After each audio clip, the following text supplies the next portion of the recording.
네, 그리고 플로우랑 스톡 개념. 이게, 플로우는 이제 흐름을 뜻하고 스톡은 이제 물이 담겨지는 욕조 같은 개념인데요.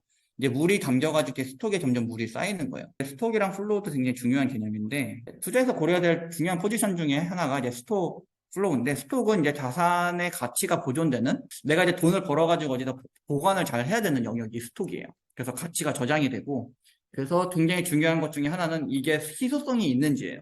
그러니까 희소성이 없는 걸 아무리 많이 모아도 의미가 없는 것처럼 희소성이 있는 거를 모아야 되고, 그래서 희소성은 뭐 절대 희소성과 상대 희소성이 있지만 이거는 일단은 패스하고, 그래서 스톡은 결국 이제 시간의 가치가 좀 결정되는 내용이에요. 그래서 시간에 어떤 스톡을 갖고 있느냐에 따라서 시간의 가치가 점점 올라간다고 볼 수가 있고, 그래서 정말 좋은 그 스톡, 가치 자산은 유산의 대상이 돼요. 그리고 시대가 바뀌어도 변하지 않는 특성을 갖고요.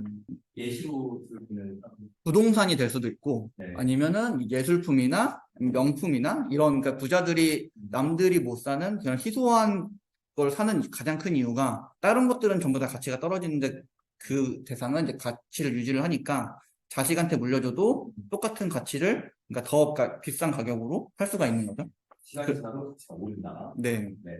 가치를 사실 유지만 해도 대단한 거죠. 네, 가격이 올라요. 아, 그렇죠. 인플레이션. 네. 그리고 이제 플로우는 이제 현금 흐름 쪽인데, 보통 이제 우선순위는 사실 스톡보다 플로우가 더 높은 이유가 일단 먹고 살아야 되기 때문에 그래요.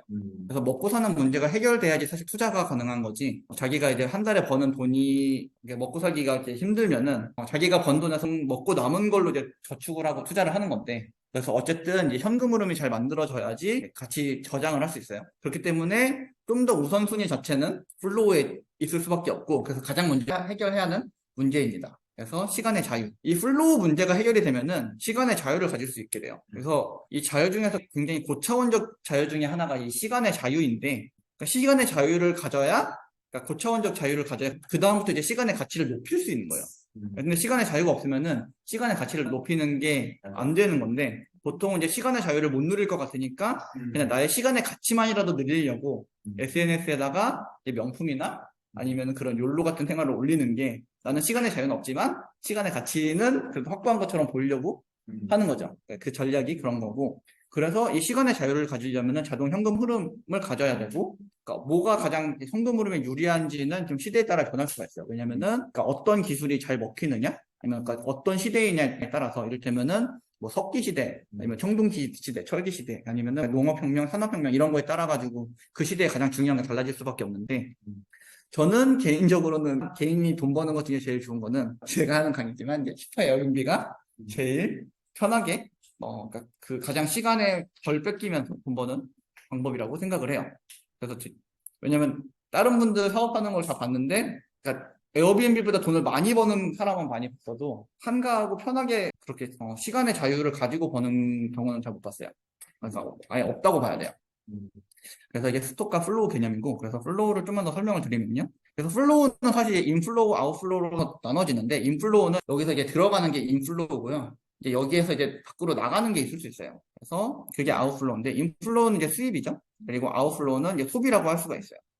그래서 이 수입 개념은 이제 보통 대부분의 사람은 3천만 원이라는 돈보다 돈을 많이 벌기가 힘들어요. 이게 에어비앤비에서 나온 개념인데, 대부분 이제 월급을 보통 300에서 500 정도 받죠, 한 달에. 이것도 굉장히 잘 버는 거죠. 보통 그 이하로 버는 분들도 생각보다 훨씬 많고. 근데 에어비앤비는 평균적인, 그러니까 그냥 이 정도 수익률이면은 그냥 선방했다라고 하는 게 한 120% 정도인데, 이 120%가 약 3천만 원 정도 돈 넣었을 때 월 300 정도 버는 거거든요. 근데 이제 슈퍼 에어비앤비 같은 경우는 수익률이 300에서 한 600% 정도 됩니다. 그래서 한 1,000만 원 가지고서 월 500 정도까지 버는 게 충분히 가능한 영역이 슈퍼 에어비앤비의 영역이고, 그래서 대부분의 사람은 사실 1천만 원보다도 돈을 더 잘 벌기가 힘들어요. 그러니까 이게 돈이랑 경쟁한다고 생각하면 굉장히 좀 맥빠질 수 있는데, 대부분의 사람이 사실 3천만 원보다 일을 잘하기가 힘들어요. 슈퍼 에어비앤비로 가면 1,000만 원보다도 돈을 더 잘 벌기가 힘들고, 저는 이제 에어비앤비로 좀 현금을 많이 만들다 보니까 나의 노동 생산성이 너무 떨어진다. 나도 스스로 돈을 벌 수 있는 능력이 좀 있어야 되는데 해가지고 강의를 하고 있는데, 강의가 너무 힘든 것 같아요. 해보니까 돈 버는 건 확실히 에어비앤비로 버는 게, 그래도 어쨌든 그래도 저는 기초 체력 키운다는 마음으로 열심히 강의를 하고 있는데, 그래서 이 수입의 영역은 어떻게 보면 이제 고소득자의 영역이라고 볼 수가 있어요. 그래서 얼마나 버는가. 그래서 근데 고소득자는 사실 부자가 아니에요. 아직 부자가 아니에요. 그래서 고소득자, 그러니까 이를테면 의사나 뭐 로펌 변호사나 이런 사람들은 부자 후보생인 거지 아직 부자라고 할 수가 없어요. 그래서 부자의 영역은 사실 스톡의 영역인 거고요. 그리고 아웃플로우는 이제 소비라고 말씀을 드렸는데 이제 욜로 좀 약간 밑빠진 독이라고 볼 수가 있는. 그래서 저 밑빠진 독의 문제를 되게 해결해야 되는 것 중에 하나예요. 그래서 이 스톡 개념에서 이제 밑에 이제 구멍이 나 있다. 그럼 구멍을 해결하고 가야겠죠. 그래서 스톡은 이제 절약 개념인데, 네, 이게 스톡이 이제 자산가의 영역이고, 이제 사실 부자라고 불리는 사람들이 이제 스톡을 되게 신경을 많이 쓰는 거예요. 그래서 돈을 벌어서 얼마나 모았는가. 그래서 시간 개념이 굉장히 들어가 있어요. 그래서 이거를 어떻게 상속해 줄까를 고민하게 되는 개념이고, 그래서 욕조의 물 채우기 개념이랑 비슷한데, 이제 평생 얼마나 채울 수 있을까라는 고민이 보통 이제 생겨요. 이게 이걸 이제 생애소득이라고 하는데, 이 표를 좀만 설명을 드리면요. 자, 이게, 이 녹색이 이제 돈을 버는 거예요. 이게 사람 나이고요. 사람이 보통 한 20대부터 돈을 벌 수가 있잖아요. 그러니까 그 전까지는 돈 하나도 안 벌죠. 그러니까 학생 때, 그러니까 우리나라 기준으로 봤을 때, 네. 10대 때 돈은 안 벌고, 뭐 알바하는 사람도 있기는 하지만, 걔 중에는 뭐 장사도 하고, 요즘은 또 시대가 좋아져서 인터넷으로 사업하고 하는 그런 10대들도 있지만, 대부분의 사람들은 20대 초반부터 이제 돈을 벌기 시작을 해서 한 60, 70대면 점점, 그러니까 41세의 정점을 찍고 이때부터는 이제 점점 경쟁력이 떨어지면서 노동소득이 줄어들게 돼요. 이거는 뭐 노동도 그렇고 사업도 그렇고 이게 어쨌든 평균적인 값이니까 이렇게 생각하시면 돼요. 그래서 돈은 20대부터 이제 벌기 시작을 해서 30대, 40대, 50대 때 번 돈 가지고 이 앞에 있는 적자를 메꾸는 거예요. 근데 이 소비라고 하는 거는 내가 태어난 순간부터 소비는 무조건 시작이 돼요. 이제 어릴 때는 이제 부모나 아니면은 뭐 어떤 기관이나 정부에서 책임을 져주겠죠? 그래서 그 부분은 이제 적자로 있다가, 그러니까 이 적자 부분은 이제 부모나 아니면 기관이 채워주는 거고, 자기가 이제 제대로 돈을 버는 이 구간, 그러니까 이때는 누가 도와주지 않잖아요. 자기가 이제 여기서부터 이제 자기 소비를 자기가 해결하는 순간부터 이제 독립이라고 하는데, 이 구간에 모은 돈 가지고서 투자도 하고, 뭐 저축도 하고, 이거 잘 남아가지고 나중에 이제 자기 노후를 책임지는 거거든요. 이걸 이제 생애소득이라고 해요. 그래서 소비가 이제 뭐 학생 때 좀 많이 늘어났다가 대학교 때 좀 돈 많이 쓰겠죠.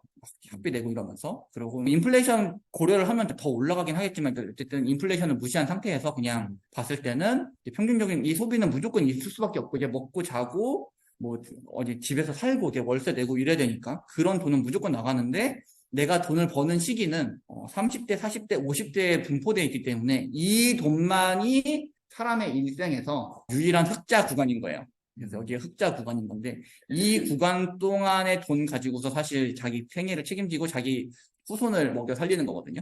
그래서 이때 번 걸로 이 스톡에다 돈을 채우는 건데 이제 밑빠진 독일 수가 있어요. 그냥 내가 갖고 있는 이 밑빠진 독이면 이제 문제가 되죠. 이제 고민 포인트가 이제 버려지는 게 단순히 돈뿐만이 아닌 경우가 있어요. 그래서 정말 더 소중한 자산은 이게 돈도 투입됐지만 시간도 투입이 되거든요. 그래서 돈도 아껴야 되지만 시간도 아껴야 돼요. 그래서 시간을 아끼는 방법 중에 하나가 사실 아까 나왔던 그 위임하는. 그래서 내가 내 시간을 정말 소중히 여긴다면은 적극적으로 위임을 해야 돼요.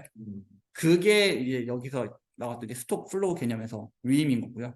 그리고 이제 이 밑빠진 독이 지금 보면 맨 밑에도 있고 중간도 있고 맨 위에도 있잖아요. 근데 이거는 지금 이렇게 그림이 특이한 게 사실 위에서도 물이 새고 있는데 이게 아직 위에 물이 있으니까 여기서 물이 새는 거고 이게 밑으로 쭉 빠지면 이제 밑에만 물이 샌단 말이에요. 그렇기 때문에 위아래 중에서는 당연히 아래부터 메꿔줘야 되겠죠. 그래서 욜로 생활을 청산을 해야 돼요. 그러니까 시간과 소비에 대한 패턴을 먼저 잡는 게 제일 먼저고 그래서 이것도 짠돌이 대마왕이 돼야 되는 게 아니라 어느 정도 메꿔졌으면 넘어가도 돼요. 그러니까 내가 이거 물 새는 것보다 물 채워지는 게 많으면은 그 다음 넘어가면 돼요. 그럼 그 중간 단계가 이제 현금흐름 만드는 거예요.